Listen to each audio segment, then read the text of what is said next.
So Nintendo is remastering and remaking a lot of their old games lately, and it got me thinking, there is one Zelda game that could really benefit from this. Zelda 2: The Adventure of Link. I know many people dislike this game, and it's totally understandable, but I actually find this game so much fun. I first played this game as a kid when the Legend of Zelda Collector's Edition released for the GameCube. It was my dad's, and then he passed it to me. It was so much fun. It came with Ocarina of Time, Majora's Mask, a 20-minute demo of Wind Waker, Zelda 1, and the much beloved Zelda 2. I'm kidding, I know it makes you all rage. The plot of Zelda 2 is simple. Princess Zelda is under a sleeping curse, find the Triforce of Courage, and break the curse. Let's move on to gameplay. The gameplay is something similar to that of an RPG. Link traverses the world map of Hyrule, but if he makes contact with the enemies that also spawn on the world map, he's taken to a battle screen where he must fight his way out.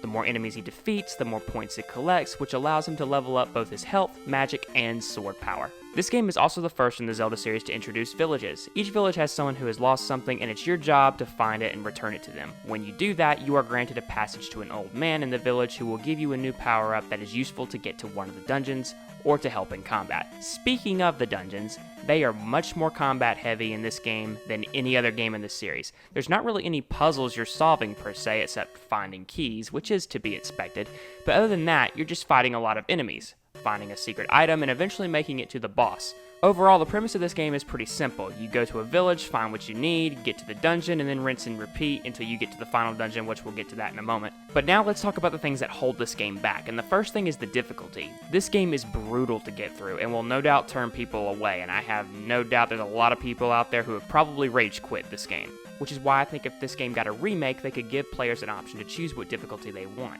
like an easy, normal, hard scenario. Another thing that I think really needs changing is the fact that if you lose all your lives, it doesn't matter where you are transported back to the very start of the game, and you have to hike your way all the way back to where you were. I think if you die in a dungeon, at least allow players to start at the dungeon's entrance. I know they can do this because in the game's final dungeon, if you get a game over, you get to start at the dungeon entrance. Why couldn't that be the case for every single one of them?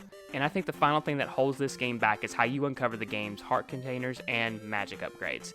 And the answer is you just stumble on them. Granted, some of them are found in caves, but the rest you just stumble on in the overworld. And that's the thing I really don't like. You could just be walking in the overworld and then boom, heart container. There was no indication that anything was there, and it's even worse because in order to get the power you need to beat the final boss and even get to the last dungeon, you need all 4 heart containers and magic upgrades. It just makes the experience even more frustrating. It was frustrating for me back then, and it's frustrating now. Overall, I enjoy this game. I have very fond memories of playing it with my dad and we beat it together, but I cannot deny that it is very challenging. So if you're looking to explore the classic era of Zelda, don't start here. Sheesh, Zelda 1 is easier than this.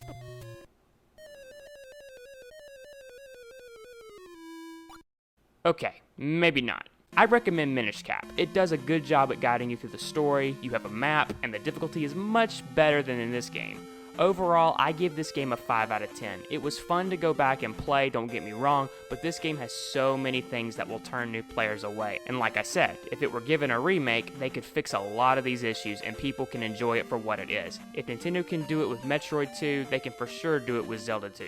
Adjust the difficulty, make it easier to locate things in the overworld, and make the combat a little more fluid. And I really hate that the difficulty is way too over the top in this game, because if you make it to the end, yes, this game is the debut of Dark Link, and this is the first time you get to face off with him in the series, and it makes for a great ending to an already challenging game. Speaking of challenging, with the Nintendo Switch Online version, the difficulty is scaled back a bit because you can now do restore points, but I was trying to play it like I did years ago, and yeah. Still frustrating. Stop laughing, Ganon. I nuked you once, I'll nuke you again. But now I want to know what you guys think. Have you played Zelda 2? Comment below and let me know. And if you enjoyed the video today, please consider subscribing. The support really means the world. I'm also finishing Zelda 2 on stream this week. 2 dungeons remain, and I will of course be doing it all without restore points. So wish me luck on that and come hang out. Anyways, as far as this video goes, thanks so much for watching, everyone. And until the next video, take care. Oh my gosh, finally! Finally!